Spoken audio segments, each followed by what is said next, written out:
Manusia ini di dalam bersikap dan bertabiat terpengaruh dengan beberapa faktor.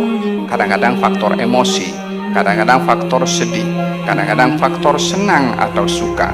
Sehingga seseorang itu bila dipengaruhi sikapnya dengan emosi, mungkin maki orang, mungkin pukul orang, mungkin bertindak agresif kepada orang.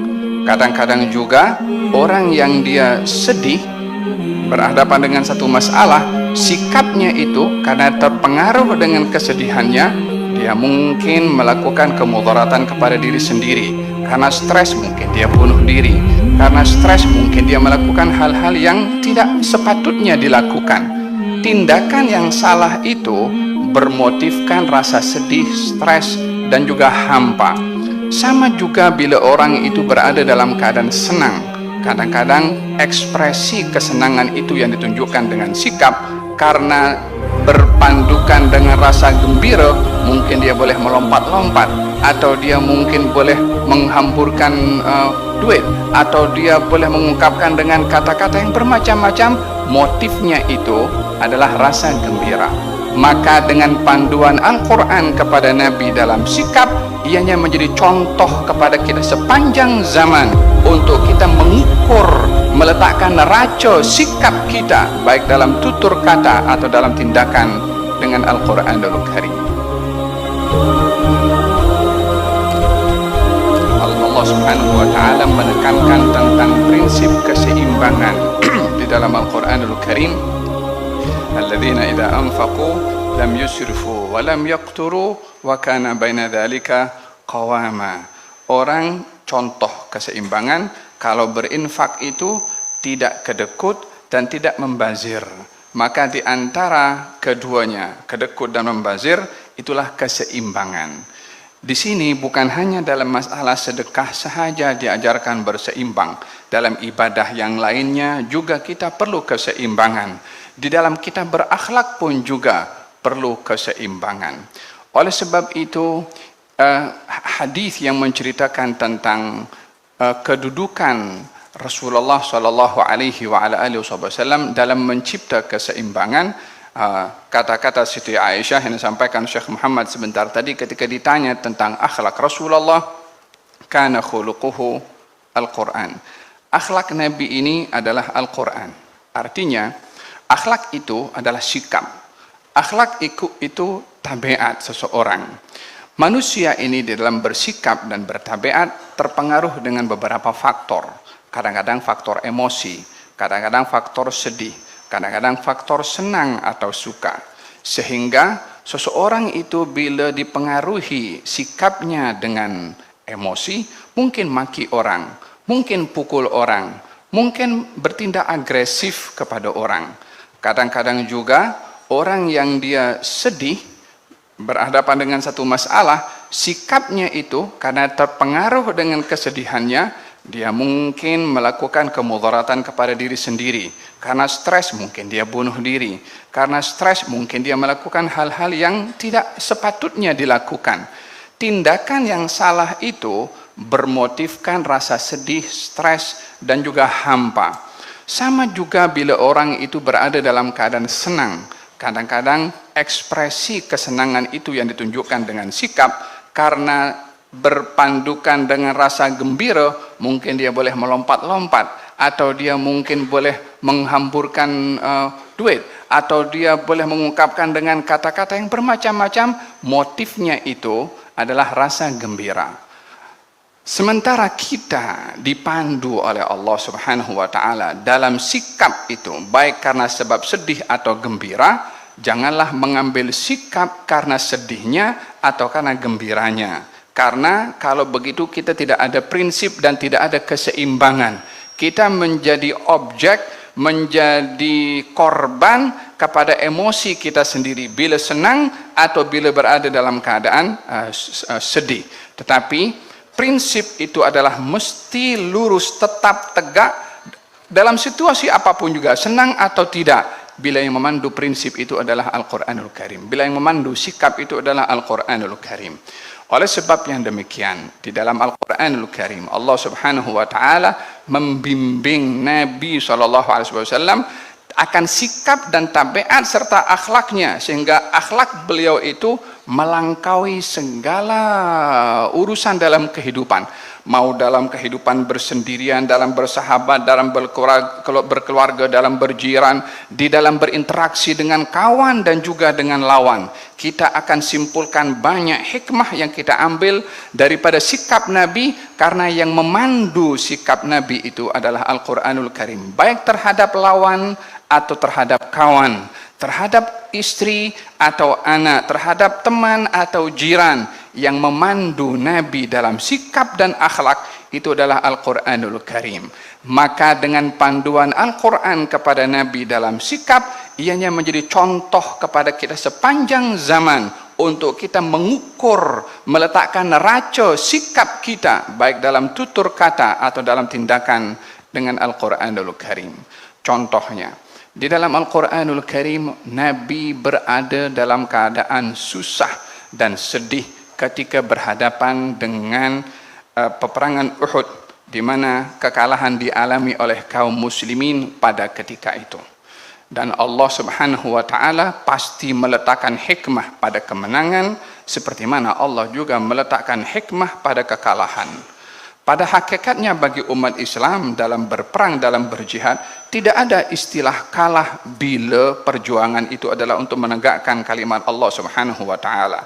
Karena dalam berjihad, karena dalam berperang, yang dicari itu dua, yaitu kemenangan dalam menegakkan agama di jalan Allah Subhanahu wa taala, atau syahid di jalan Allah Subhanahu wa taala. Yang kedua-duanya adalah bukan satu kekalahan ataupun satu kekurangan yang berlaku kepada kaum muslimin, tetapi kekalahan itu akan berlaku walaupun terkadang menang dalam peperangan, bila matlamat dan tujuan daripada peperangan itu menyimpang daripada panduan Al-Quranul Karim. Hatta menang, hakikatnya dia kalah, karena kemenangan itu didasari dengan melanggar kepada perintah Allah Subhanahu wa taala.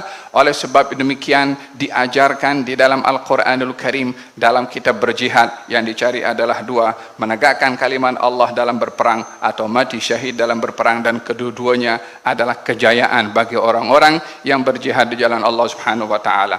Ketika dikatakan orang yang syahid di jalan Allah Subhanahu wa taala, wala taqulu liman yuqtalu fi sabilillahi amwata, kamu jangan kata orang yang mati di jalan Allah itu mati, bal ahya inda rabbihim yurzaqun, tapi dia hidup di sisi Tuhan mereka. Yurzaqun, mendapatkan rezeki. Ada orang yang lebih baik daripada keadaan orang yang dekat dengan Allah, diberi rezeki di alam barzakhnya oleh Allah Subhanahu wa taala. Wallahi, kenikmatan yang ada di dunia ini dibandingkan sesaat dengan orang yang syahid di jalan Allah, dengan rezeki yang Allah bagi kepada mereka, tak ada apa-apanya nikmat di atas muka bumi ini, karena mereka mendapatkan syahadah di jalan Allah Subhanahu wa taala. Oleh sebab itu para sahabat itu ketika seorang dihantar oleh Nabi SAW untuk menghantarkan surat ke Raja Bahrain, saya ingat surat Nabi SAW dihantarkan, kemudian dibaca oleh raja pada ketika itu, maka raja itu menyuruhkan anak buahnya untuk menikam kepada duta yang dihantar oleh Nabi SAW. Maka ketika ditikam, dia mengatakan fuztu wa rabbil Ka'bah, saya sudah berjaya demi Tuhan yang menciptakan Ka'bah, kata duta yang dihantar oleh Nabi SAW. Dia mati, ya, tapi bukan mati konyol, bukan mati sia-sia, mati sedang menjalankan tugas Nabi Muhammad sallallahu alaihi wa ala alihi wasallam. Oleh sebab yang demikian dipandu oleh Al-Quran dalam setiap keadaan, termasuk baginda Rasulullah SAW. Hebatnya Nabi itu adalah karena panduan dan bimbingan dari Allah kepada baginda Rasulullah SAW. Saat beliau sedih melihat Sayyidina Hamzah, dadanya terbelah menjadi dua, jantungnya dikeluarkan daripada tempatnya, hidungnya disakiti, telinganya juga disakiti. Sahabat pun melihat kejadian seperti ini. Tindakan yang tidak berperi kemanusiaan, tindakan yang ganas, tindakan yang lebih teruk daripada teroris itu pun sendiri, yang menyakiti kepada mayat yang sudah tidak lagi bernyawa, masih dilakukan tindakan-tindakan yang lebih ganas daripada binatang. Hal ini ketika disaksikan oleh Nabi, Nabi marah. Hal ini ketika dilihat oleh Nabi, Nabi geram kepada pelakunya karena tidak ada pri kemanusiaan terhadap pelaku itu. Maka sahabat pun ketika itu juga marah melihat kejadian itu. tindakan mereka mengukur pada emosi, mereka mengatakan kita akan balas kepada mereka dengan 30 orang, kita akan cincang mereka, kita akan potong telinga mereka, kita akan potong hidung mereka, kita akan emosi. Sedang berada dalam keadaan marah, turun Al-Quranul Karim untuk membimbing supaya tindakan itu tidak berdasarkan dengan emosi, supaya sikap itu tidak berdasarkan dengan apa yang sedang bermain daripada dalam hati ini, daripada suasana suka atau suasana duka. Al-Quran menjadi panduannya. Fa in aqabtum fa'aqibu bimithli ma uqibtum bih wa la in sabartum lahu khairul lisabirin wasbir wa ma sabruka illa billah. Kalau kamu ingin membalas kepada orang yang melakukan satu jenayah, balaslah sesuai dengan perbuatan mereka. Itu sikap adil. Tindakan orang itu dihukum sesuai dengan perbuatannya. Menghukum orang lebih daripada kesalahannya itu menyikapi orang bersalah dengan salah. Jadi tidak sesuai dengan apa yang diajarkan. Oleh sebab yang demikian, ketika sahabat dan Nabi yang ketika marah waktu itu juga akan membalas kepada orang yang melakukannya lebih daripada jumlah, akan satu riwayat mengatakan 30, satu mengatakan 70 orang kita akan buat kepada mereka. Dinasihat oleh Allah, ditegur oleh Allah supaya kita lebih fokus kepada memperbetulkan kesalahan dan bukan melihat hanya orang itu bersalah. Fokus memperelok dan memperhalusi supaya orang bersalah terhenti kesalahannya, bukan hanya melihat kesalahan orang, bukan hanya melihat orangnya yang bersalah. Di sini panduan Al-Quranul Karim menjelaskan kepada Nabi SAW untuk menghukum mereka lebih daripada apa mereka lakukan, daripada perbuatan mereka adalah satu kesalahan juga. Maka Allah menegur kepada baginda Rasulullah, kepada kaum muslimin secara keseluruhannya, kalau kamu ingin membalas, balaslah seperti perbuatan mereka, bukan lebih daripada itu. Kalau kamu bersabar, maka itu lebih baik bagi kamu. Karena Allah akan memberikan kepada orang pahala kepada orang bersabar. Sabarlah kamu, wa ma saburka illa billah, kata baginda Rasulullah, wallahi asbir, saya memilih untuk bersabar. Nabi yang awalnya bersumpah untuk membalas kepada mereka akan perbuatan mereka dengan beberapa kali ganda, Nabi ganti sumpahnya dengan bayar kafarah. Dan oleh itu pun juga Allah beri panduan kepada Nabi, tak boleh melukai mayat, tak boleh untuk menyakiti mayat. Kalaupun sudah dihukum dengan sesuai dengan perbuatannya, maka dalam hal ini tak boleh lebih-lebih daripada menyakiti kepada orang yang sudah meninggal dunia.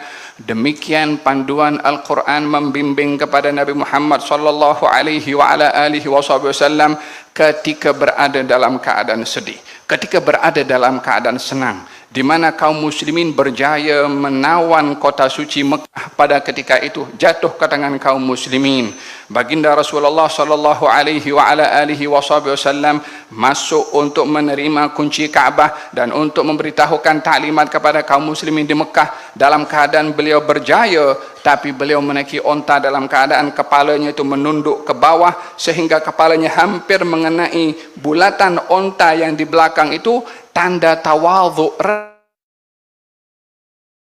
rendah diri kepada Allah saat berjaya, saat yang luar biasa dapat menawan kota Mekah, namun disikapi ketika senang itu dengan ta'zim kepada Allah Subhanahu wa taala. Keseimbangan ini perlu untuk kita menjadikan panduan dalam kehidupan kita, dalam kita senang atau dalam keadaan kita susah. Panduan Quran yang membimbing. Oleh sebab yang demikian, ketika kaum muslimin berhadapan dengan pelbagai macam dugaan dalam peperangan demi peperangan, yang ketika dalam peperangan Uhud kaum muslimin kalah dalam peperangan itu, kita ini memahami dalam Al-Quranul Karim, Allah ini berjanji untuk memberikan kemenangan kepada orang-orang yang beriman. Inna lanansuru rusulana walladzina amanu fil hayatid dunya wa yawma yaqumul ashhad. Kami Allah berjanji akan tolong para rasul dan orang-orang yang beriman. Di mana ditolong? Di akhirat. Fil hayatid dunya, di dunia. Dan juga di akhirat. Dengan syarat iman tadi. Adakah Allah akan memungkiri janjinya? Mustahil Allah akan mengingkari janji. Hanya tuntutan iman itu mesti tepati supaya datang pertolongan, karena pertolongan itu datang bukan free, dia datang dengan adanya sebab. Kenapa dalam peperangan Uhud kaum muslimin kalah dalam peperangan Uhud? Disebabkan oleh karena pelanggaran kaum muslimin yang berada di bukit.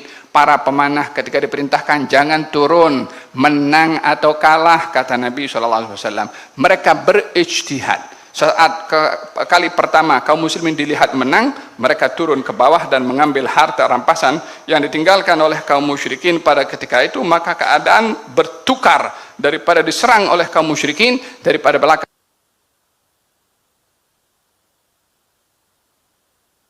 Intinya, hadirin hadirat yang dirahmati oleh Allah Subhanahu wa taala, sikap kita dalam apapun juga menghadapi, membaca situasi dan kejadian, senang atau sebaliknya, jadikan Al-Quran adalah sebagai panduan supaya kita tidak terlajak dalam ekspresi ketika sedih, dan kita tidak terlajak juga ketika mengekspresikan dalam keadaan senang dan juga gembira. Kita berdoa kepada Allah Subhanahu wa taala, mudah-mudahan Allah Subhanahu wa taala berkati majelis kita hari ini. Mudah-mudahan Allah Subhanahu wa taala anugerahkan kepada kita keseimbangan dalam hidup ini, dalam mengambil berat tentang akhirat dengan mengambil berat akan dunia yang menjadi jembatan kita kepada akhirat, karena itu destinasi kita semua ke sana. Mudah-mudahan Allah Subhanahu wa taala kayakan kita di dunia ini dengan amal saleh, dan kayakan kita di akhirat dengan pahala yang diberikan oleh Allah Subhanahu wa taala. Dan mudah-mudahan yang hadir di sini diberikan oleh Allah sehat wal afiat, dan mudah-mudahan Allah Subhanahu wa taala memberikan kekuatan kepada kaum muslimin di mana saja mereka berada. Janji Allah untuk memberikan kemenangan kepada para rasul dan orang-orang beriman mudah-mudahan tertunai dengan pemberian pertolongan kemenangan dari Allah Subhanahu wa taala, yang pertolongan hanya datang daripada satu saja, hanya dari Allah dan tak ada daripada sumber yang lain. Mudah-mudahan kemenangan yang dijanjikan oleh Allah diberikan kepada kaum muslimin yang ada di Palestina, yang ada di Gaza, di mana saja mereka yang sedang berjuang untuk menegakkan kalimat Allah Subhanahu wa taala. Orang-orang yang gugur dalam peperangan ini mudah-mudahan diterima oleh Allah dalam golongan para syuhada insyaallah, yang diceritakan oleh Allah dalam Al-Quran. Mereka mendapatkan rezeki dari Allah Subhanahu wa taala, yang kalau ditanya kepada mereka yang mati syahid dalam peperangan menegakkan kalimat Allah Subhanahu wa taala, untuk diberi pilihan balik ke dunia atau berada di sana, tak nak balik pergi ke dunia karena sudah seronok berada di sana, dan kalau balik pun juga ingin berjihad juga di jalan Allah Subhanahu wa taala. Mudah-mudahan yang gugur diterima oleh Allah dalam golongan para syuhada. Yang hidup kehilangan rumah mudah-mudahan diberikan oleh Allah rumah yang lebih baik insyaallah. Yang kehilangan anak-anaknya mudah-mudahan Allah beri kekuatan hati ibunya dan juga kepada ayahnya, dan anak-anak mereka yang gugur dalam peperangan ini menjadi penunggu kepada mereka nanti di akhirat untuk menggiring orang tuanya menuju ke syurganya Allah Subhanahu wa taala. Mereka yang berada dalam kesusahan mudah-mudahan diangkat kesusahannya oleh Allah Subhanahu wa taala, dan dianugerahkan kedamaian, keamanan dari Allah untuk mereka di Palestina dan juga di Gaza serta di seluruh negara kaum muslimin, khususnya di negara kita Malaysia. Mudah-mudahan dianugerahkan oleh Allah kesejahteraan, keharmonian, ketentraman, persefahaman, bertolak ansur satu dengan yang lain, lebih mengedepankan persaudaraan seagama, persatuan dalam payung agama Islam, dan mudah-mudahan dianugerahkan oleh Allah Subhanahu wa taala gandeng bahu di dalam memperjuangkan agama Allah Subhanahu wa taala untuk mendapatkan keberkatan dari Allah. Walau anna ahlal qura amanu wattaqau lafatahna alaihim barakatin minas sama'i wal ard. Kalau penduduk negeri beriman dan bertakwa, Allah akan buka pintu-pintu keberkatan daripada langit dan juga daripada bumi. Maka kita memohon mudah-mudahan negeri ini, negara ini, termasuk daripada penduduknya beriman dan bertakwa untuk meraih janjinya Allah untuk diturunkan keberkatan bukan hanya daripada langit tapi juga daripada bumi. Birahmatika arhamar rahimin. Disatukan hati mereka sebelum fikiran mereka. Dengan satunya hati insyaallah satu fikiran ya rabbal alamin. Dianugerahkan lapang dada dalam berbeza, memesrakan perbezaan untuk mendokong kebenaran. Birahmatika arhamar rahimin. Dan mudah-mudahan Allah Subhanahu wa taala berkati kepada semua yang hadir majlis dengan kehadiran yang amat berhormat Datuk Seri Dr. Ahmad Zahid Hamidi. Mudah-mudahan diberikan sehat wal afiat, diberikan oleh Allah Subhanahu wa taala sejahtera bersama dengan keluarga dan juga anak-anak. Kakinya diberi sehat insyaallah oleh Allah Subhanahu wa taala ya rabbal alamin. Dan mudah-mudahan para asatidzah yang hadir bersama dengan kita para duat, tak dapat saya sebut nama, tak kurang hormat saya kepada mereka. Mudah-mudahan Allah tambahkan ilmu mereka, keberkatan mereka, manfaat mereka, dakwah mereka, dan diterima di masyarakat birahmatika arhamar rahimin. Kita doa khusus untuk tuan rumah Datuk Abdul Hasan yang bertungkus lumus, bersusah payah mengatur segala-galanya untuk majelis ini berjalan dengan lancar. Mudah-mudahan diberikan sehat wal afiah oleh Allah Subhanahu wa taala, diberikan kekuatan oleh Allah Subhanahu wa taala untuk menerajui faidur rahmah sentiasa dengan majelis ilmu dan majelis ta'lim, dan juga diberkati keluarganya oleh Allah Subhanahu wa taala. Datuk Sri dengan keluarga juga diberikan sehat wal afiah, panjang umur, bahagia, sejahtera insyaallah ya rabbal alamin. Dan para habaib yang hadir bersama dengan kita dan semua muslimin muslimat yang hadir yang juga menyaksikan melalui live streaming, mudah-mudahan Allah Subhanahu wa taala anugerahkan kepada kita sehat wal afiah, panjang umur, dan diberikan akhlak yang terbaik. Wassallallahu ala sayyidina Muhammadin wa ala alihi wasallam. Alhamdulillahi rabbil alamin. Rabbal alamin ya Rahman ya Rahim, salli rabbi wa sallim ala khairil mursalin.